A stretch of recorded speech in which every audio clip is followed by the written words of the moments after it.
They said the mirror stole her soul, that her last act of defiance was to turn her back on a world that refused to see her.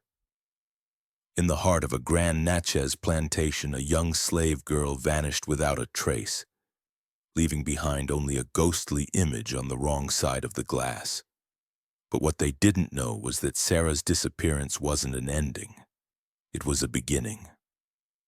The mirror held a secret far older and more powerful than anyone could imagine, a secret that would shatter the lives of everyone in that house.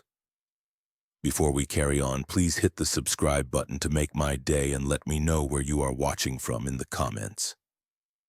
The air in Mistress Alara Beaumont's bedroom was a physical presence, heavy and cloying in the hour before dawn.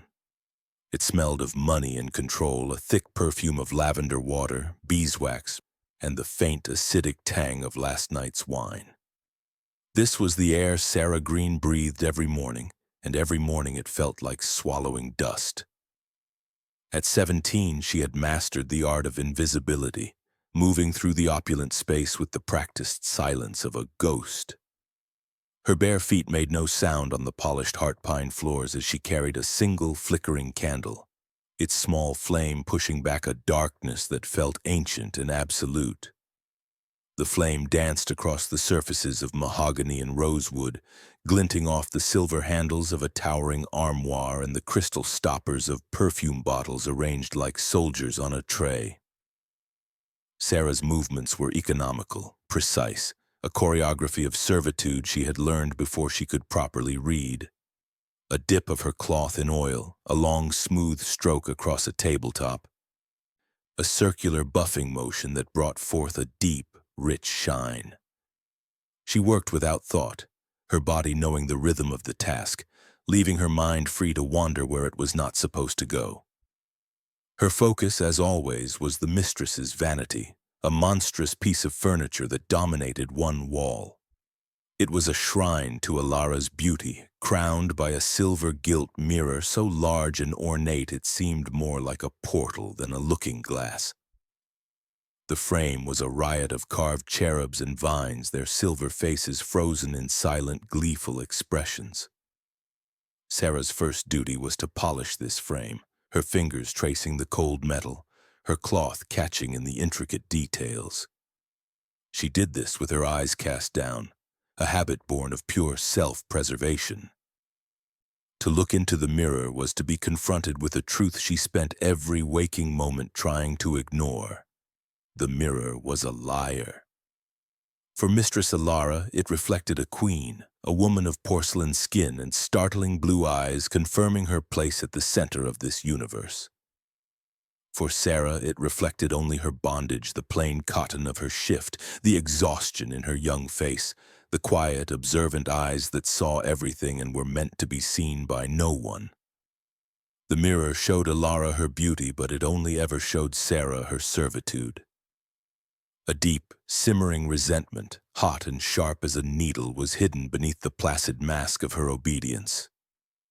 It was a secret she kept coiled in her belly, a dangerous warmth in a world of cold indifference.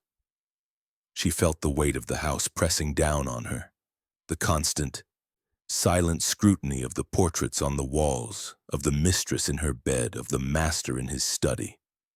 It was a house that demanded perfection and offered only punishment in return. As she worked, her thoughts drifted to her mother, taken by fever 3 winters ago. Her mother had been full of stories whispered in the dark of their small cabin, tales of old magic carried across the ocean. She spoke of spirits that could be trapped in bowls of water, of faces that could be captured in polished glass, of souls that could wander if they weren't properly anchored to the world. "A mirror ain't just for seeing what is, child," her mother had murmured, her voice raspy with sickness. "It's for seeing what could be. And sometimes it holds on to what was. At the time, they were just stories, a comfort against the harsh reality of their lives. But now, in the suffocating silence of this room, a flicker of an idea, a desperate, impossible hope, began to form in Sarah's mind.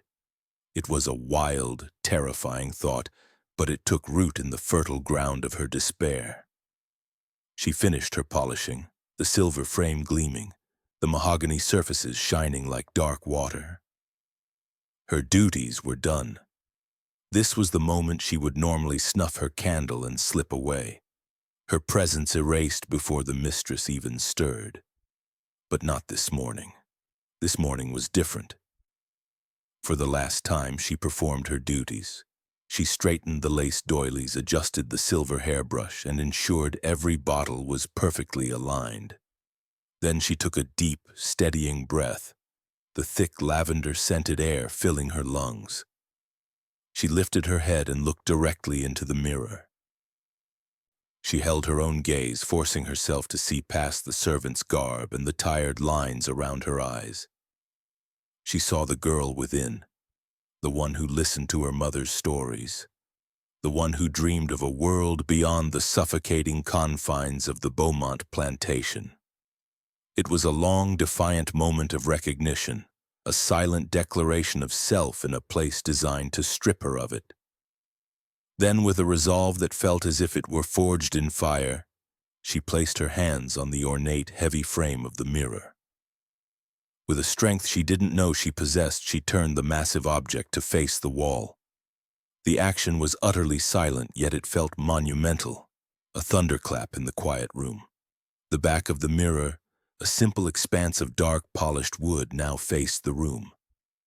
Sarah stared at it for a long moment, her heart hammering against her ribs. She had turned her back on the world that refused to see her, and now she would disappear. The sun was higher now, casting golden bars of light through the tall windows of Mistress Ilara's bedroom. The room was brighter, but the atmosphere was anything but.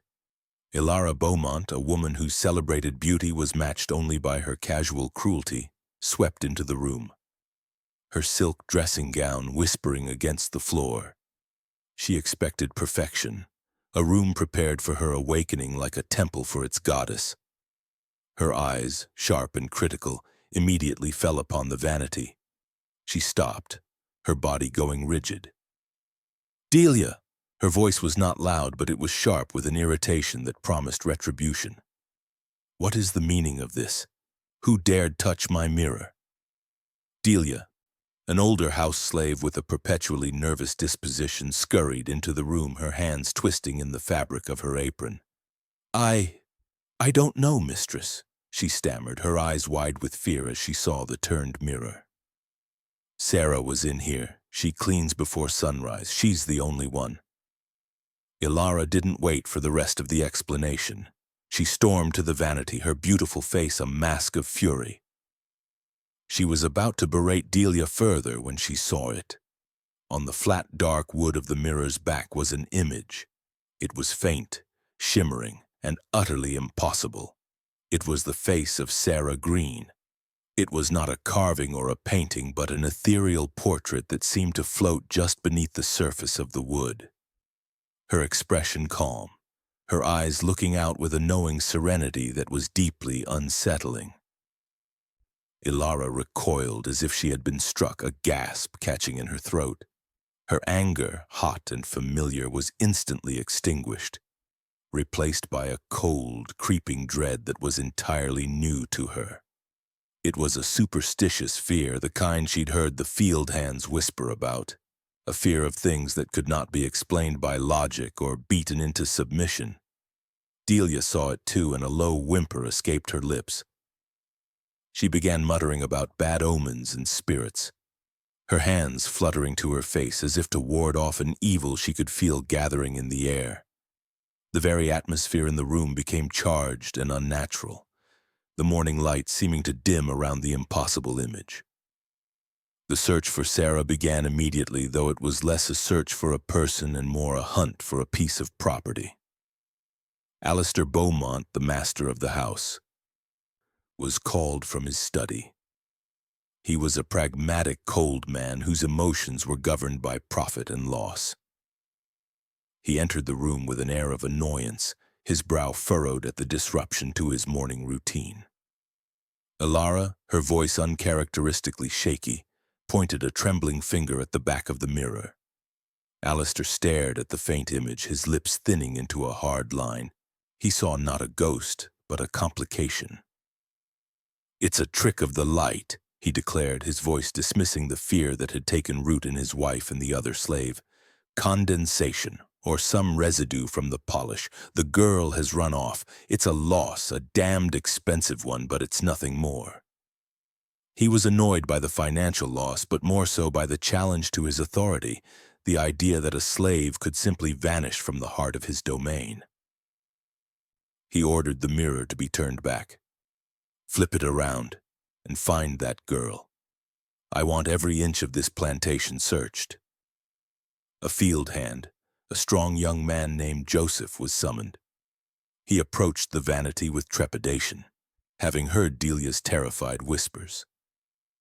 Alistair watched, impatient, as the man gripped the silver frame.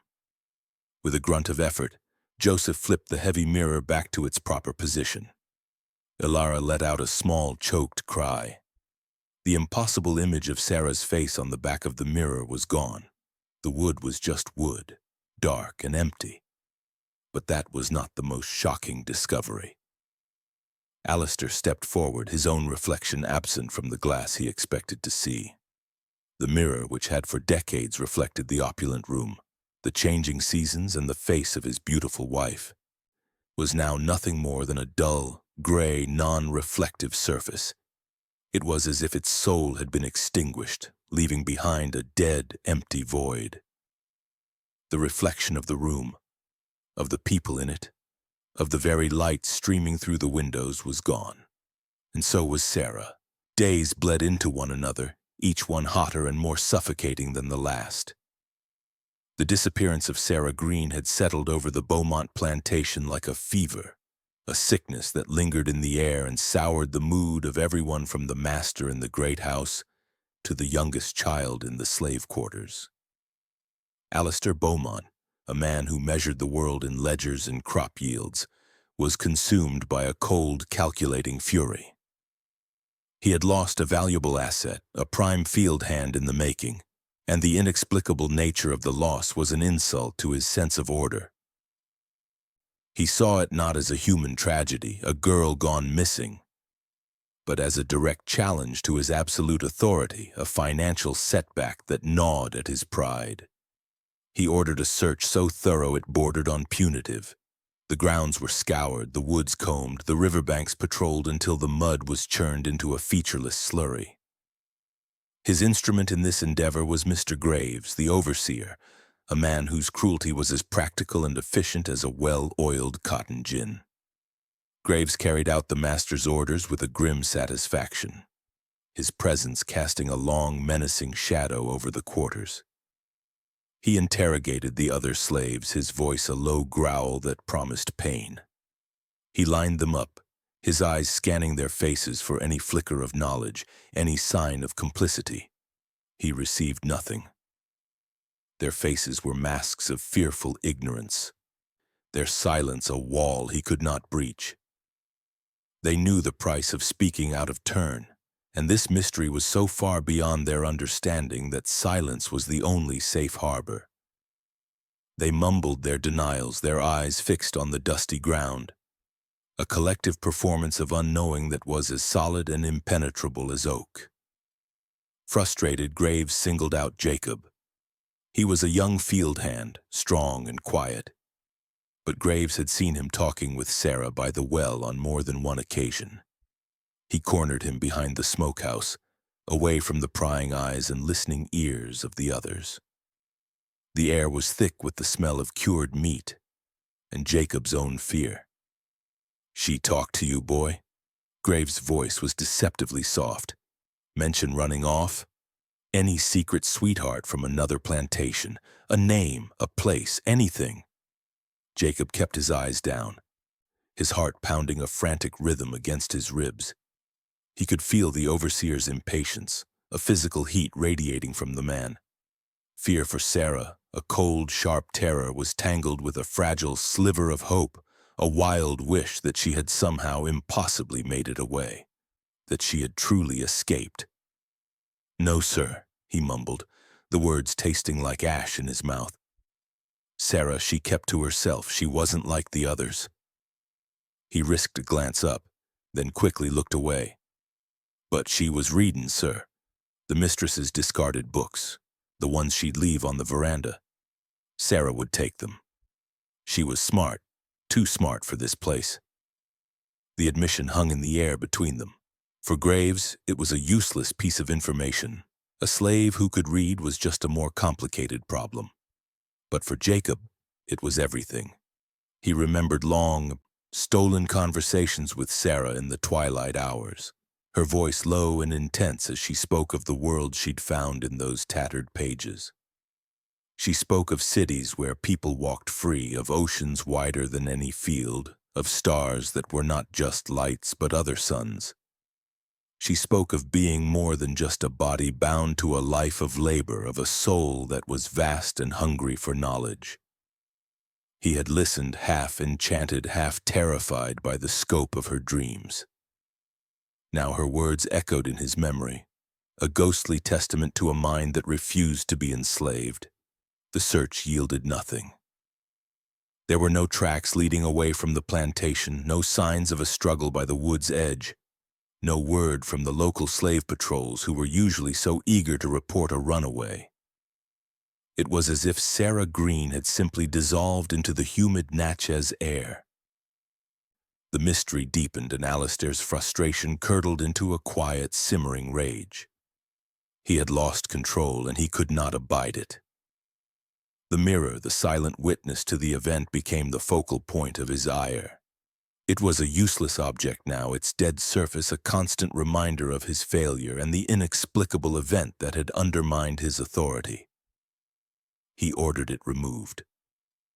Two field hands, their movements hesitant and fearful, carried the heavy object out of the mistress's chambers.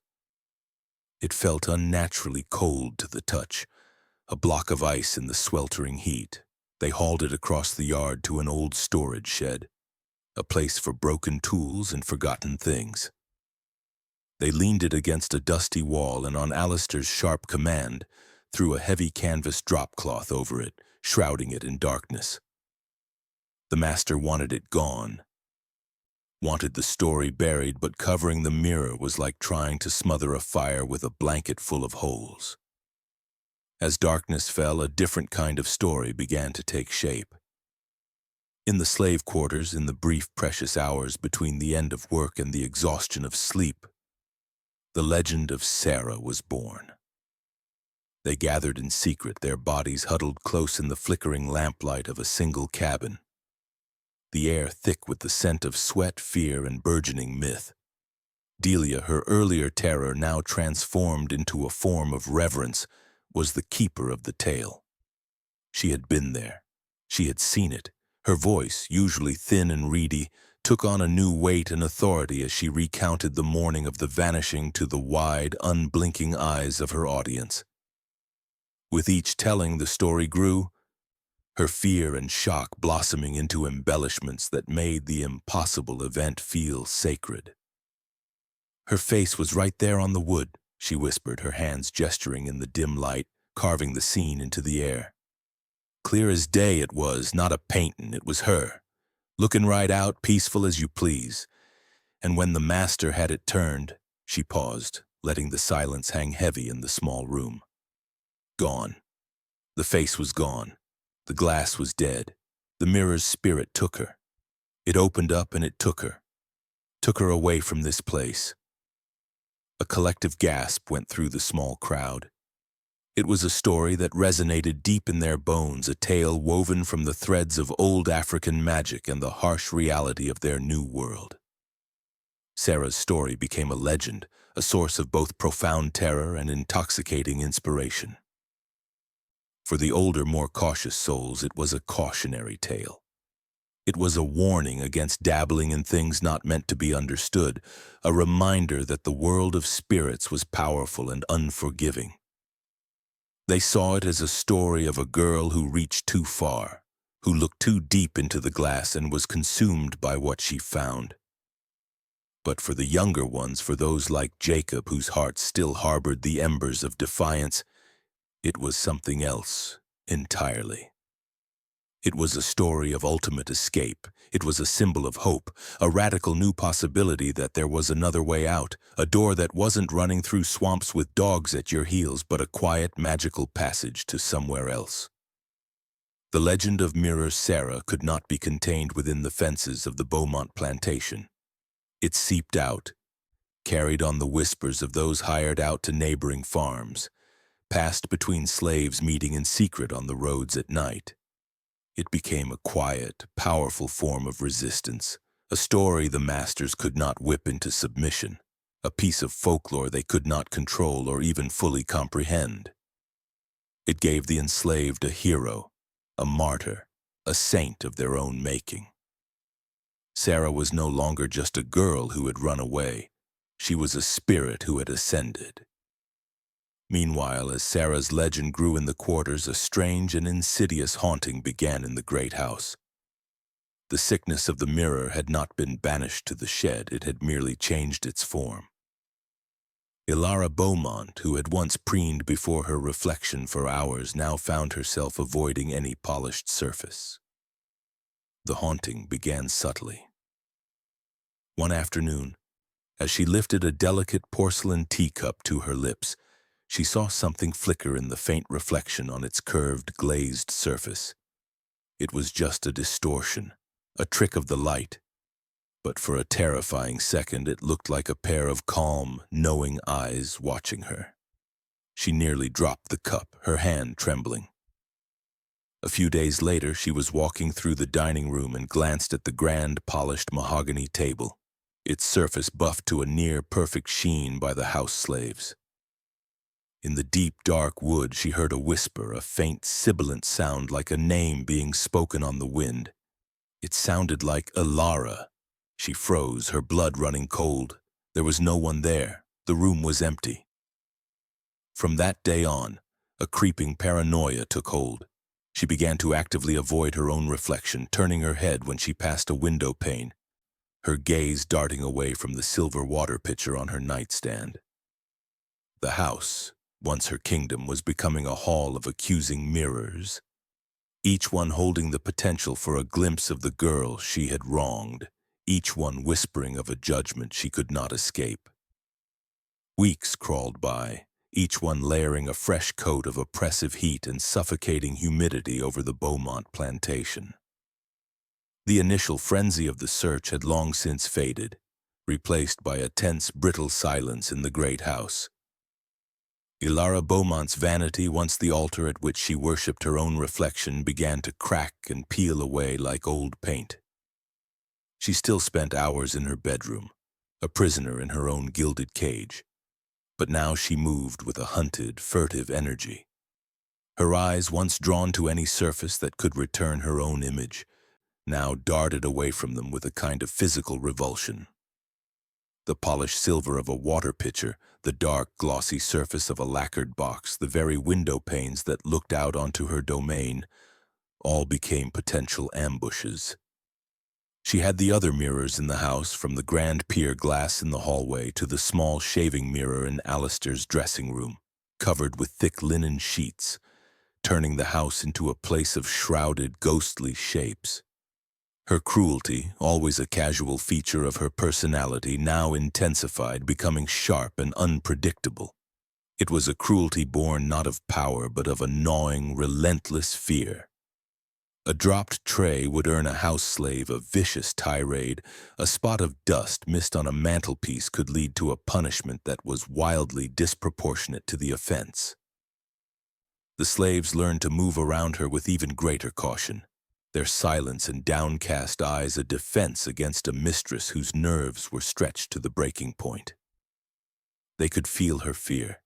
It radiated from her in waves, a cold counterpoint to the sweltering Mississippi air. Sometimes in the dead of night, Delia would see a light under the mistress's door and hear the faint, restless pacing of her feet.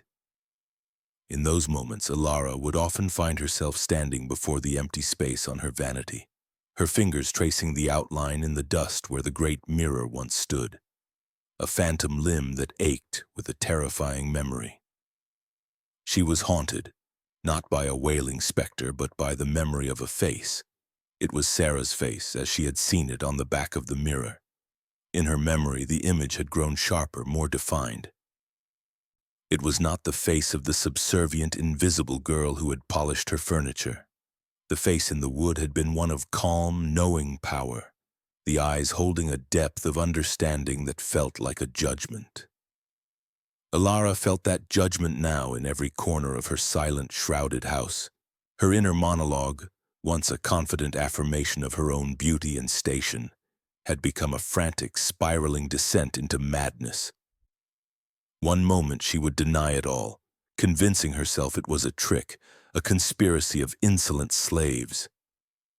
The next, anger would consume her, a hot, helpless rage at the girl who had dared to defy her so completely. And then, in the quietest hours, a chilling fear would settle over her, a certainty that Sarah's presence was all around her, in the whisper of the curtains, in the creak of the floorboards, in the very air she breathed. The breaking point came one sweltering evening. The air was so thick with moisture you could taste it, and the chirping of the cicadas outside was a maddening, incessant drone. Ilara, unable to sleep, had called for a bowl of cool water to bathe her face. Delia brought it, her hands trembling as she placed the simple ceramic bowl on the nightstand. After Delia had scurried away, Ilara sat on the edge of her bed staring into the still, dark water. She leaned forward, the candlelight from the table flickering across the surface. For a moment she saw only her own tired, strained reflection. But then the image shifted. It wavered, distorted, the features melting and reforming into something else. The eyes were no longer her own pale blue, but a deep, dark brown, and they were filled with a serene, unshakable calm. It was Sarah. Just for a second, a distorted, watery apparition of Sarah's eyes stared back at her from the bottom of the bowl. A scream, raw and animalistic, tore from Ilara's throat. It was a sound of pure, unadulterated terror. With a convulsive movement, she flung the bowl away from her. It flew across the room, striking the wall with a loud crack and shattering into a dozen pieces, the water splashing across the floor like a spilled secret. Her psychological decline was no longer a private, creeping horror. It had announced itself, and the sound of its arrival echoed through the silent, listening house. While his wife unraveled in a prison of her own mind, Alistair Beaumont sought refuge in the cold, hard logic of the material world. He was a man of commerce, of tangible assets and rational explanations. A vanishing slave and a dead mirror were problems to be solved, not portents to be feared. His initial plan was simple. He would dispose of the useless mirror. An object of its size and craftsmanship, even a non-functional one, might fetch a price from a collector of oddities. He would turn this bizarre incident back into what he understood, a financial transaction. This decision led him away from the feverish atmosphere of the plantation and into the dusty, sun-baked streets of Natchez. He sought out a local antiquarian, a man named Mr. Abernathy, whose shop was a cluttered treasure trove of the region's history, filled with everything from Civil War relics to forgotten plantation ledgers. Alistair entered the shop, the ringing of a small bell announcing his arrival. The air inside was cool and smelled of old paper, leather, and beeswax. Mr. Abernathy, a small, bespectacled man with a fringe of white hair, emerged from behind a mountain of books. "Mr. Beaumont," the antiquarian greeted him, his eyes bright with curiosity. "A pleasure. What brings you into town?" "Business of a sort," Alistair said, his tone clipped and impatient. He had no time for pleasantries. "I have a piece I'm looking to identify and perhaps find a buyer for. It's a large silver gilt mirror. French, I believe, early 18th century. I'm looking for its history, its provenance." Abernathy's interest was piqued. He was a man fascinated by the stories objects told, the secret lives they lived before ending up in his care. "Ah, a Beaumont piece.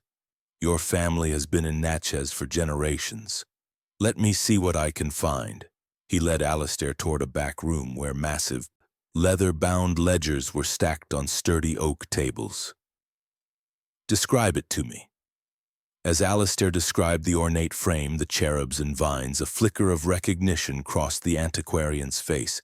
He began leafing through a particularly ancient ledger, its pages brittle and yellowed with age. His finger ran down lists of acquisitions, bills of sale, and inventories from decades past. Finally, he stopped. "Ah," he breathed, a soft exhalation of discovery. He turned the ledger around for Alistair to see. The entry was written in elegant, spidery script, dated 1792. It detailed the purchase of several items from a New Orleans estate, and there, at the bottom of the list, it was "Un miroir français, argenté, avec cadre orné, le verre de l'âme perdue." "The glass of the lost soul," Abernathy translated, his voice dropping to a conspiratorial whisper. "An interesting piece. I've heard tales of this mirror, but I've never known where it ended up. The legend says it doesn't just reflect, it holds." He looked up at Alistair, his scholarly curiosity overriding any sense of deference. "It's said to have been crafted in the early 1700s by a Parisian mystic, a man who believed that mirrors were not mere objects but doorways to other realms. He was trying to create a gateway, a passage. The Beaumont family acquired it in 1792, as you can see. But the stories, Mr. Beaumont, the stories predate your family's ownership." Alistair felt a prickle of unease, an unwelcome chill in the dusty, quiet room. He had come seeking a bill of sale, a mundane history that would ground the object in reality. Instead, he had stumbled into the pages of a ghost story. Abernathy, warming to his subject, continued to leaf through other, smaller journals filled with local lore and anecdotal histories. "The stories are fragmented, of course, rumors, but they are persistent. There was a bride in New Orleans, a Creole beauty who vanished from her dressing room on her wedding day in the 1760s. She was last seen preening in front of this very mirror. They found the room empty, the mirror cold to the touch. Then there was a reclusive scholar in the French Quarter who acquired it after her. He was found dead in his library, his face frozen in an expression of absolute terror, staring at the empty wall where the mirror was said to have hung." Each word fell upon Alistair like a drop of ice water. He was a man who prided himself on his pragmatism, his unshakable grip on the world of facts and figures. But the antiquarian's words were weaving a tapestry of supernatural events, a chronicle of disappearances and death that stretched back over a century. The story of Sarah Green, which he had tried to dismiss as the flight of a runaway slave, was suddenly not an isolated incident. It was the latest chapter in the long, strange, and malevolent existence of the object gathering dust in his shed. The first real crack appeared in his carefully constructed worldview, and through it a terrifying possibility began to seep in. He was not dealing with a simple loss of property. He was dealing with an artifact, a cursed thing with a dark and hungry history. He stood there, shaken, the antiquarian's voice a distant drone in his ears. He felt a sudden, urgent need to be away from this place of whispers and legends, to be back on his own land where he was the master. But the sense of control he so desperately craved was gone, replaced by a cold, creeping dread. He had come to Natchez to find a way to sell the mirror, to turn it into cash and wash his hands of the affair. He left with a new, terrifying conviction. The mirror could not be sold. It could not be given away. It had to be destroyed. The fury that had taken root in Alistair Beaumont was a new and terrifying species of rage. It was not the hot, confident anger of a master asserting his dominance, but the cold, brittle fear of a man who had stared into an abyss and felt it stare back. He decided the mirror had to be unmade, its existence erased from the world. He marched into the woods, his face a thunderous mask, with two strong field hands trailing him like reluctant pallbearers.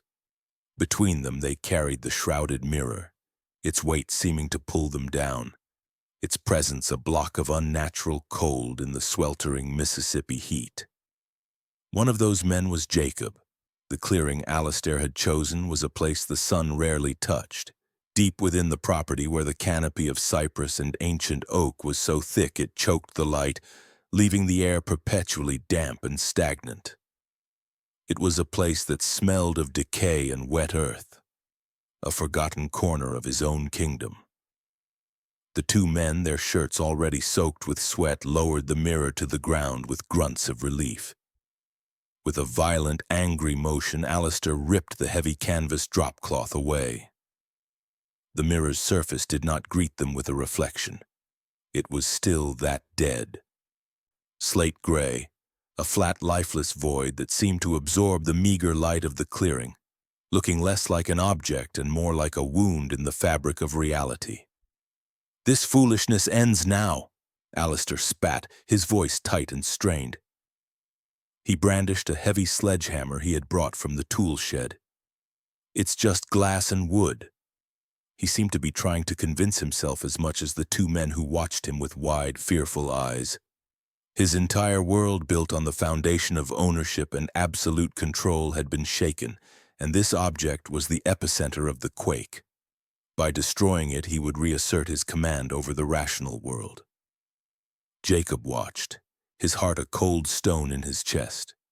He did not share the other man's terror, but a different feeling had taken hold of him, a strange, insistent pull toward the mirror. He felt a profound sense of wrongness in what Alistair was about to do. It felt like a desecration, an act of violence against something that was no longer just an object, but a vessel. Alistair hefted the sledgehammer, the muscles in his back and shoulders coiling. He took a deep breath, his eyes fixed on the center of the dead glass, and swung with all his might. The heavy iron head arced through the humid air, a harbinger of destruction aimed at the heart of the mystery. The impact never came. In the split second before the iron should have met the glass, a flash of brilliant, utterly soundless white light erupted from the mirror's surface. It was not a reflection of some outside source. It was a genesis, a silent nova that bleached the clearing of all color and shadow for one blinding moment. The light was accompanied by a wave of pure physical force, an invisible, silent concussion that struck Alistair in the chest and threw him backward as if he were a child's toy. He landed with a heavy thud on the damp earth, the sledgehammer flying from his nerveless grasp and clattering against a tree root. The other field hand cried out, a sharp yelp of terror, stumbling back and throwing his arms over his eyes. In his panic, he let go of his side of the mirror, yet it did not crash to the ground. It seemed to fall with an unnatural, dreamlike slowness, tilting gently before landing with a soft sigh on a bed of thick green moss, completely, impossibly unharmed. Then, in the ringing silence that followed the flash of light, came the sound. It was not a single voice, but a chorus of whispers that seemed to emanate directly from the surface of the mirror, swirling into the stagnant air like heat haze from a sun-baked road. The whispers were a multitude, a complex tapestry of sound. There were men and women, the old and the young, speaking in languages Jacob had never heard. He could pick out the soft consonants of French, but there were other, older, stranger tongues woven through the chorus. They were not screaming or wailing in torment. The sound was impossibly complex, a symphony of voices, some tinged with a deep, ancient sadness, others with a profound weariness, but all of them imbued with a strange and powerful peace. Alistair, his face a mask of pure, animalistic terror, scrambled backward on his hands and knees, kicking at the dirt like a man trying to swim away from a shark. The pragmatic, cold, calculating master of the Beaumont plantation was gone, replaced by a creature of raw, primal fear. His control had not just been challenged, it had been utterly shattered. He had swung his fist at a ghost, and the ghost had punched back. He was humiliated, terrified and broken. Jacob, however, did not move. He stood transfixed, his own fear washed away by the impossible light and the sacred sound. He listened, not with his ears, but with his soul, and amidst the chorus of unknown tongues he heard it, a single clear thread in the vast tapestry of sound. It was a voice he knew as well as his own heartbeat, a voice that had once whispered stories to him by the well in the twilight. It was Sarah. She was not speaking words he could understand, not in any language he knew, but he understood the feeling behind them with perfect, intuitive clarity. It was not a cry for help. It was not the wail of a tormented spirit trapped between worlds. It was a voice of calm, of strength, of a power he could not comprehend but recognized as fundamentally hers. In that moment, a new truth bloomed in his heart with the force of a revelation. Delia was wrong. The mirror had not taken Sarah. It had received her. The whispers faded as gently as they had arrived, leaving only the sound of Alistair's ragged, panicked breathing and the steady drip of water from the leaves above. The clearing felt changed, no longer just a patch of woods, but a place that was now both sacred and terrifying. Alistair finally found his feet, his eyes wild with a madness Jacob had never seen before. He turned and fled, crashing through the undergrowth like a spooked deer, not even glancing back. He left the sledgehammer, the two stunned slaves, and the silent, waiting mirror behind. The place where Sarah now existed had no name, no ground, no sky. It was not a place at all, but a state of being, a vast, non-physical, ethereal space that defied the logic of the world she had left behind. To call it a world within the mirror was both true and woefully inadequate. It was a shifting, boundless landscape of pure energy, memory, and light. There were no walls, yet she felt held and secure. There was no sun, yet everything was illuminated from within by a soft, pearlescent glow. Colors she had never known existed, hues for which there were no names, swirled and flowed like currents in a gentle, silent river, coalescing into patterns of breathtaking complexity before dissolving again into a shimmering, intelligent mist. It was a symphony of silent light, a realm of infinite, peaceful possibility. Here she was not Sarah Green, the slave girl. That identity, that physical shell with its aches and pains, its scars of labor and punishment, its constant gnawing exhaustion, was gone. She was untethered, a being of pure consciousness, a single distinct point of awareness floating in a vast, luminous sea. She was not a ghost, not a spectral echo trapped in a tormented replay of her past life. She was something new, something more, something whole. The crushing weight of servitude, the constant grinding pressure of fear and oppression, the very feeling of her bare feet on the hard, unforgiving earth. All of it had vanished as if it had never been.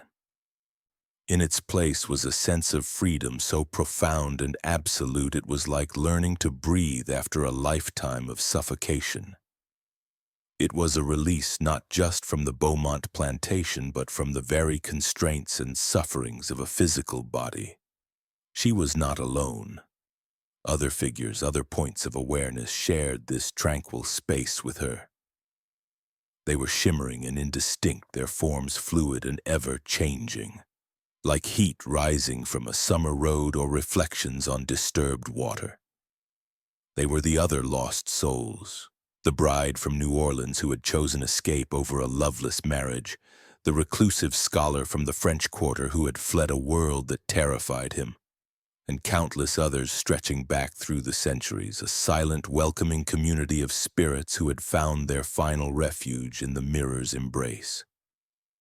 There were no words exchanged between them, for none were needed. Communication was instantaneous. A direct and perfect flow of thought, memory, and emotion, a sharing of existence that was more intimate and complete than any spoken language could ever be. From them, she learned, in a way that was less like being taught and more like remembering, She saw their lives, their final moments of despair or pain or quiet defiance that had led them to this gateway.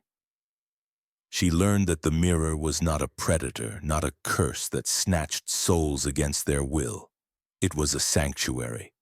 It was a conduit, a passive receiver that only opened to those who, in their last moments, truly and completely wished to let go of the world that had caused them so much pain. It did not take, it received. It was an escape hatch for the soul, crafted by a long-dead mystic who had understood that the deepest prisons were not made of brick and iron, but of flesh and suffering. From her new vantage point within this timeless realm, Sarah could perceive the world she had left behind. It was not like looking through a window or watching a play.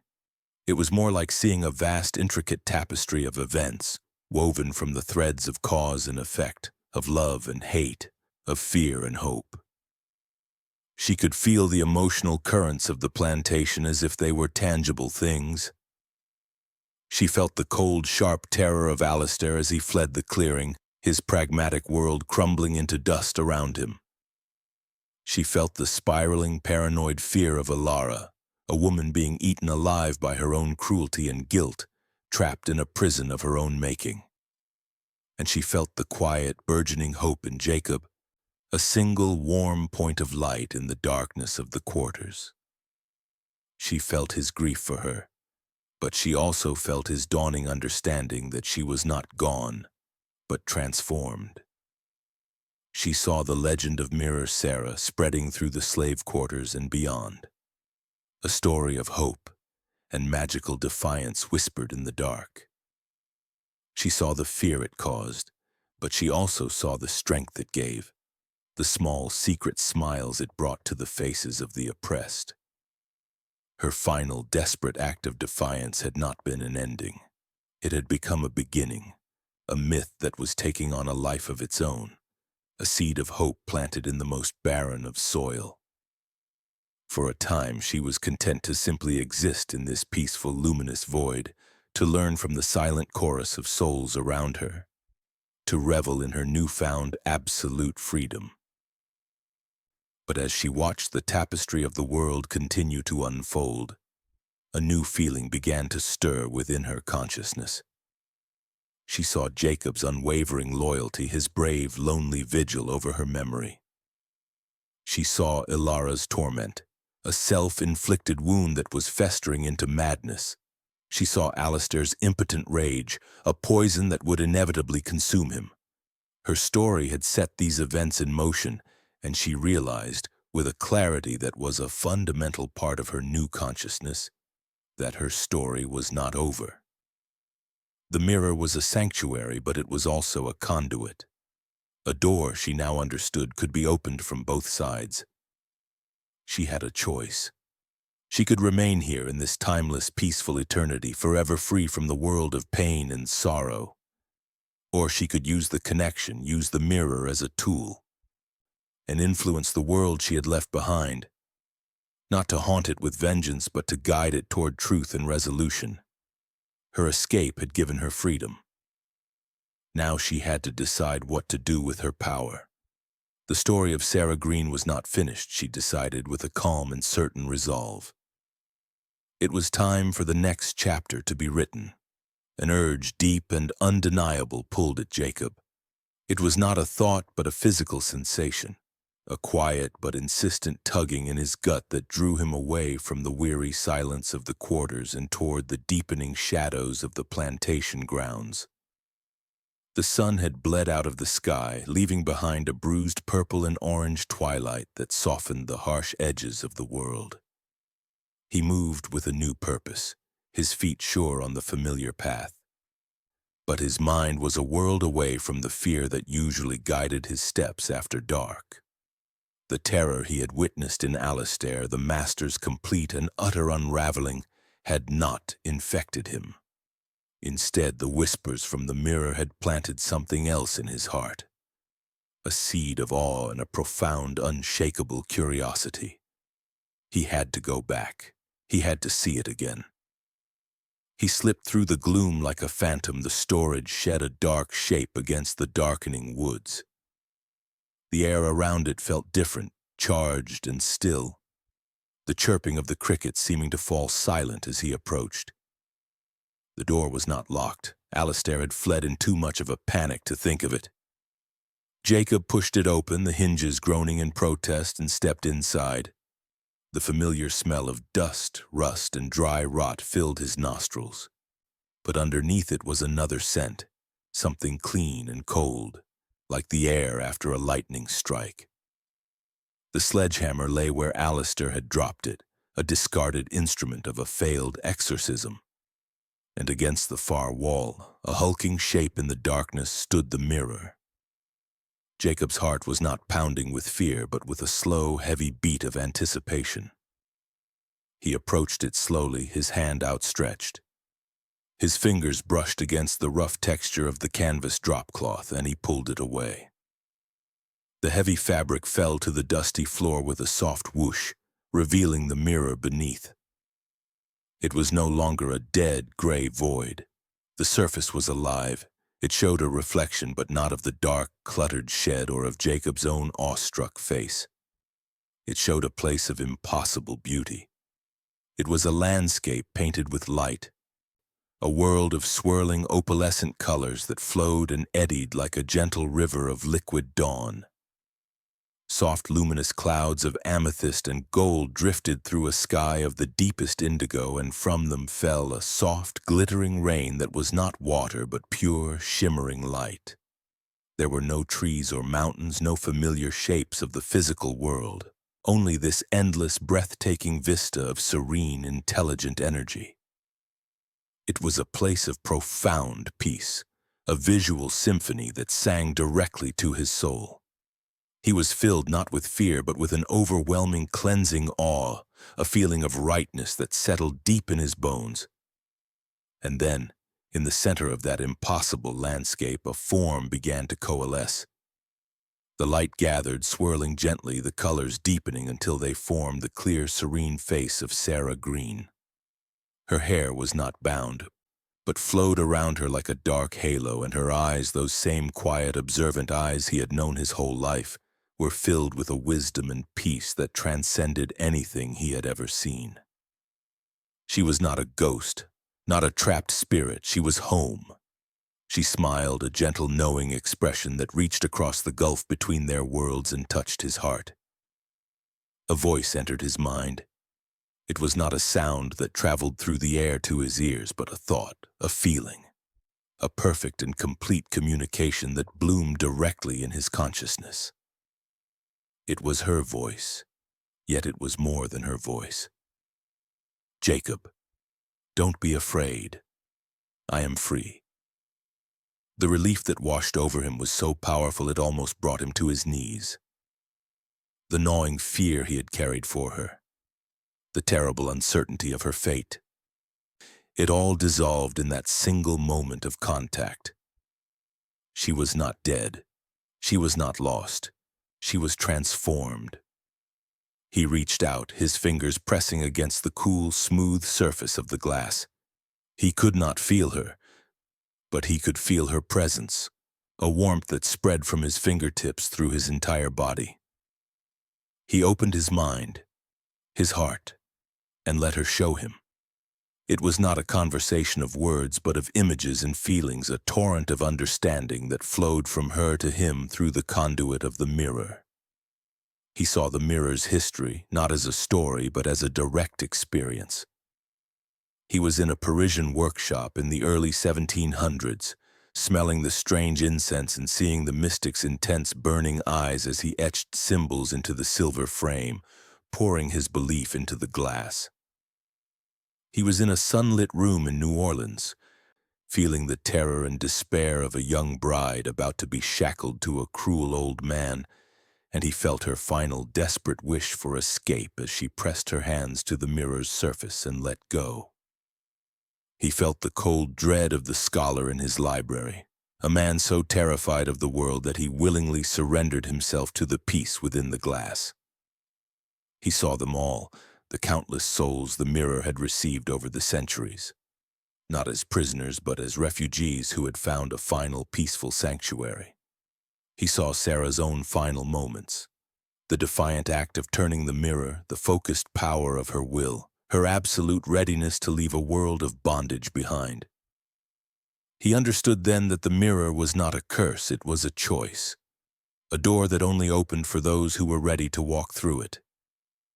Sarah showed him her new existence, the freedom, the peace, the community of souls, the ability to see the world she had left behind without being bound to its pain. And then, the visions focused. She gave him a message, a purpose. The mirror was not an evil to be destroyed, but a refuge to be protected. Its power was not malevolent, but it was tied to the raw, powerful emotions of the world outside it. Alistair's rage and Ilara's terror were like storms beating against the door, twisting its nature, causing it to lash out as it had in the clearing. The haunting of the house was not Sarah's vengeance. It was Ilara's own fear being reflected back at her, amplified by the mirror's passive power. They are afraid of what they don't understand. Sarah's thoughts flowed into him calm and clear. The fear is the poison. It must end. You must tell her, Jacob. You must make her see. He understood. He was no longer just Jacob, the field hand. He was a witness. He was the keeper of the secret. He had a purpose now given to him by the girl who had found a way to be free. He pulled his hand back from the mirror, the vision of the luminous world fading, leaving only Sarah's serene face, her eyes filled with trust. He nodded, a silent promise passing between them. Then her image dissolved back into the swirling light, and the mirror once again became a window into that other beautiful world. Jacob turned and walked out of the shed, the dust and the darkness no longer holding any power over him. He was a changed man, walking into the night, his steps firm and his purpose clear. The main house was a fortress of fear, its windows dark save for the single flickering light in the mistress's bedroom. Jacob walked toward it not with the shuffling, downcast gait of a slave, but with the steady, confident stride of an emissary. The fear that had been his constant companion for his entire life was gone, burned away by the light in the mirror and the truth he now carried. He did not bother with the back door. He walked up the main steps of the veranda, his bare feet silent on the painted wood, and entered the house through the grand front door, which had been left ajar in the chaos of Alistair's flight. He moved through the shrouded, ghostly hallways, the white sheets over the mirrors looking like sleeping specters in the gloom. He climbed the grand staircase, his hand not even brushing the polished banister. He reached Ilara's bedroom and did not pause to knock. He simply pushed the door open and stepped inside. Ilara was a ruin. She was huddled in a chair in the far corner of the room, a silk robe clutched around her, her hair a wild tangle. Her eyes, wide and bloodshot, darted around the room, flinching at every shadow, every creak of the old house. When Jacob stepped into the room, she let out a choked, terrified gasp, scrambling back in her chair as if he were a physical manifestation of her nightmares. "Mistress," Jacob said. His voice was calm, steady, and devoid of the deference she was used to. It was the voice of an equal, and that more than anything terrified her. "You need to stop being afraid. Sarah is at peace."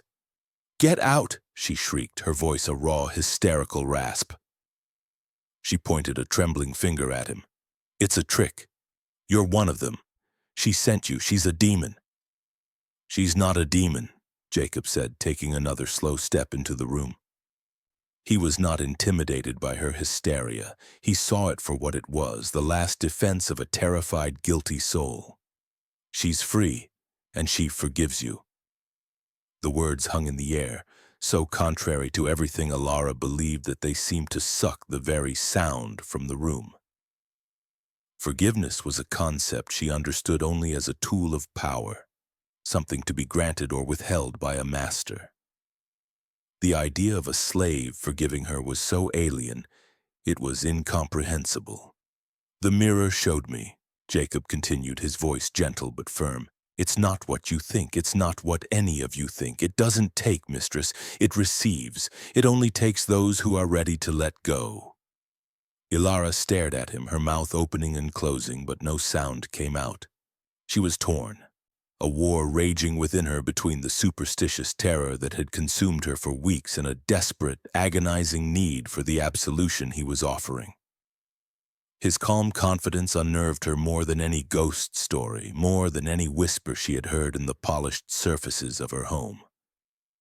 For the first time in her life, she was being forced to see a slave not as property, not as an object to be commanded or punished, but as a person, a messenger with a soul and a voice that carried an impossible authority. She is not haunting you, Jacob explained, seeing the flicker of conflict in her eyes. You are haunting yourself. The mirror, its power is tied to the emotions of those around it. Your fear, the master's rage, it's poison to it. It's twisting its nature, making it reflect the ugliness you feel inside. Sarah is at peace, but you are not. You are keeping her memory trapped here in this house in your own fear. He stopped before her, looking down not with pity or anger, but with a profound and sorrowful understanding. The only way to break this haunting, mistress, is to let go. You have to let go of your hatred and your fear. You have to acknowledge what you've done, what this house has done. You have to look at the truth not as a judgment, but just as what is. That is the only way you will find peace, and it is the only way you will let her go. He had delivered his message. He had planted the seed of truth in the barren soil of her terror. He could do no more. He looked at her one last time, this broken, powerful woman who was a prisoner in a cage of her own making.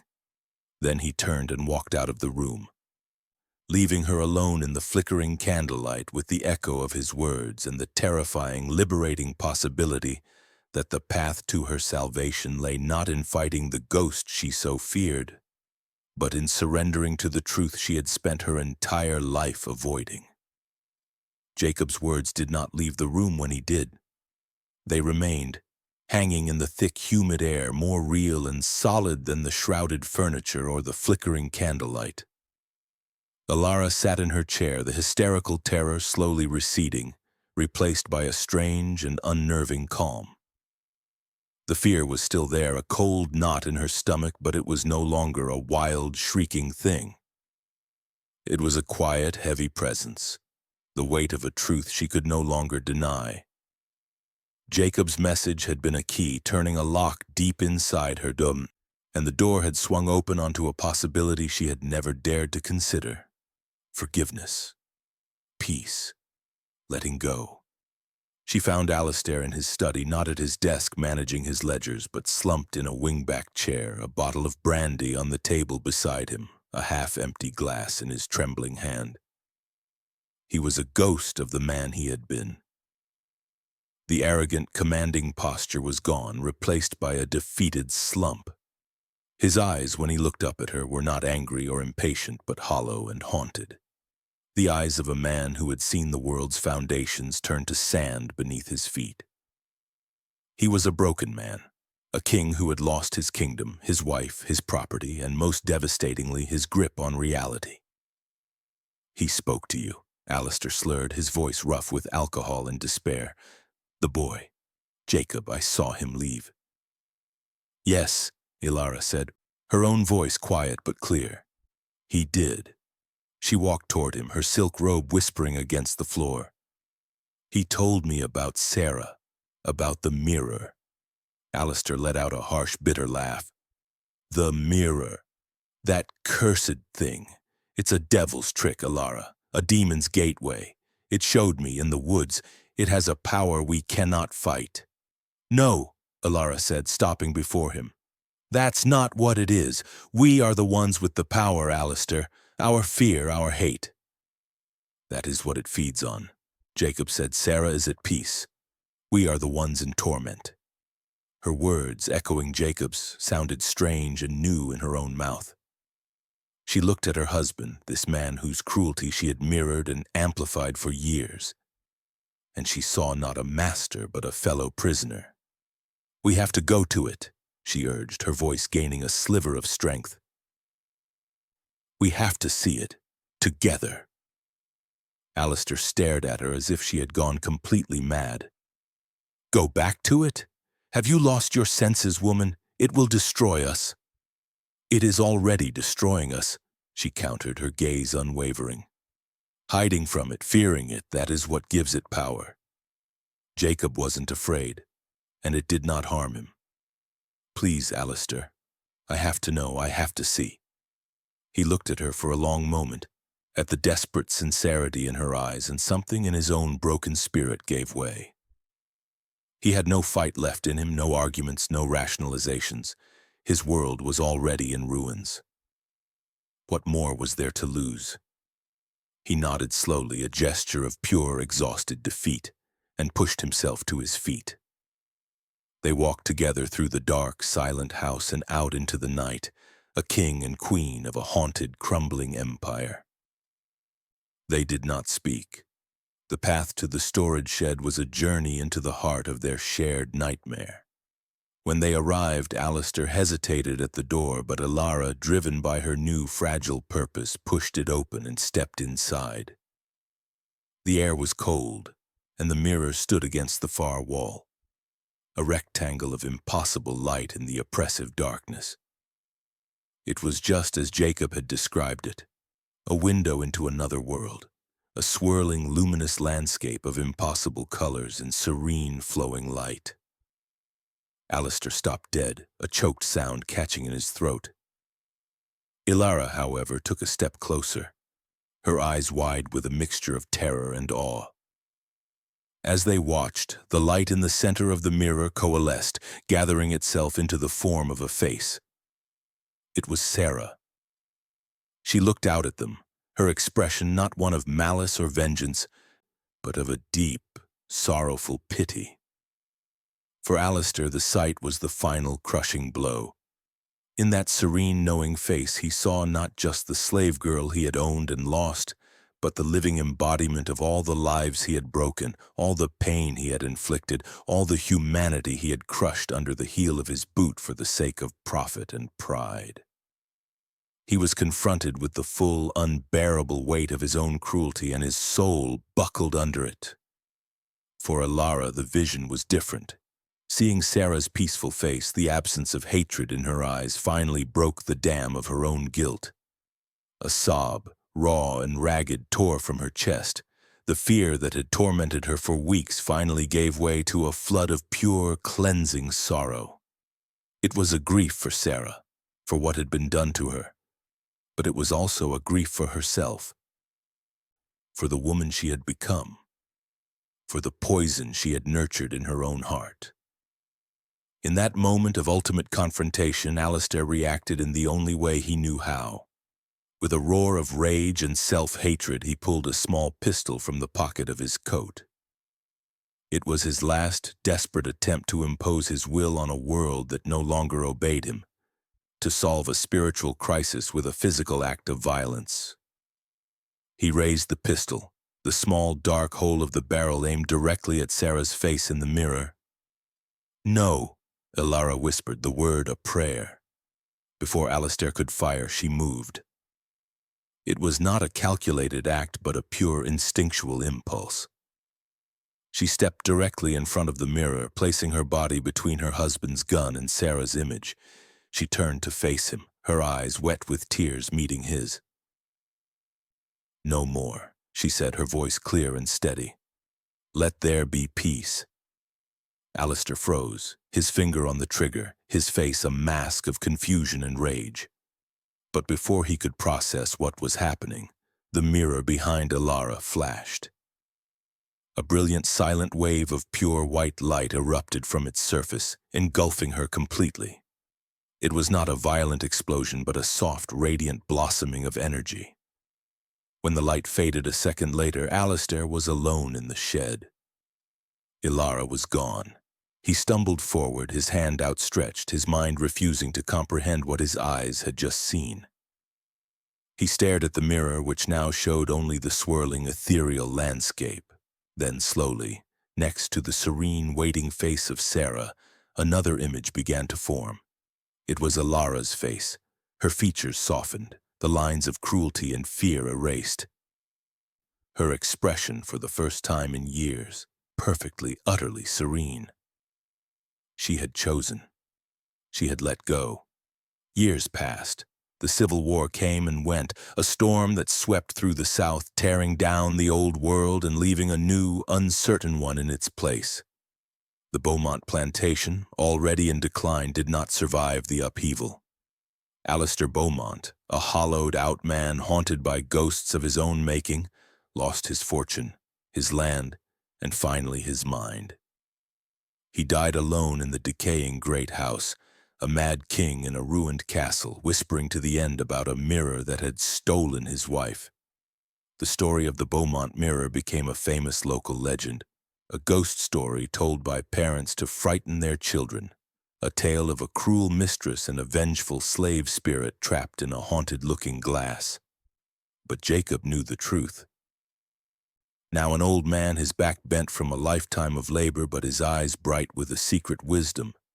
He had become the keeper of the mirror.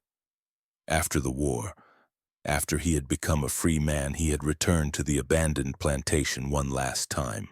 He had found the mirror in the collapsing shed, still glowing with its otherworldly light, and had carefully, reverently hidden it away, protecting it from a world that would not understand its true purpose. He knew it was not a thing of evil. It was a gateway, a final mercy for souls in unbearable pain, a quiet passage to a place of peace. He sat on the porch of his own small, neat cabin, the evening sun casting long shadows across the land he now farmed for himself. He reflected on the story, a story only he knew in its entirety. The ghost stories people told were simple, tales of horror and revenge. But the truth he knew was far more complex and beautiful. Sarah Green was not a victim who had been taken, she was a pioneer who had chosen. She had refused to be owned in body or in soul, and had found a new kind of freedom, a transcendence that the masters of the world could not even conceive of. In doing so, she had created a legacy, a ripple in the fabric of the world that had changed the lives of everyone she had ever known. His granddaughter, a bright, curious girl of 10, came and sat on the steps beside him. "Grandpa," she said, "tell me the story again. The real story." Jacob smiled, a deep, warm expression that crinkled the corners of his eyes. He had told her before, not the frightening tale the other children knew, but the true one. He led her into the cabin, to a back room where a large object was draped in a simple, clean cloth. He pulled the cloth away. The mirror's surface swirled with soft, beautiful light, the colors of dawn and dusk flowing together in a gentle, silent dance. He told her the real story of Sarah Green, not as a ghost to be feared, but as a brave woman who defied a world that tried to own her soul and found a way to be free. He told her of Alara, a woman so trapped by her own hate that her only escape was to let it go. The little girl looked into the mirror, her eyes wide. She did not shrink back in fear. She saw the beautiful swirling light, the impossible landscape of peace, and she smiled, her face full of wonder and not a trace of fear. The legacy of Sarah was safe, passed on not as a story of haunting, but as a testament of hope and transcendence. The camera focuses for one last moment on the surface of the mirror. For a fleeting second, we can see the faces within the light: Sarah, Ilara, the Creole bride, the terrified scholar, and countless others, their expressions not of torment or imprisonment, but of a deep and abiding peace, a community of souls existing in their world of light. Then the image fades, the swirling colors dissolve, and the mirror's surface clears, becoming for the first time in centuries a simple, perfect reflection of the quiet room, as if its long story was finally told. And it was, at last, at rest. Sarah Green was never found, but she was never lost.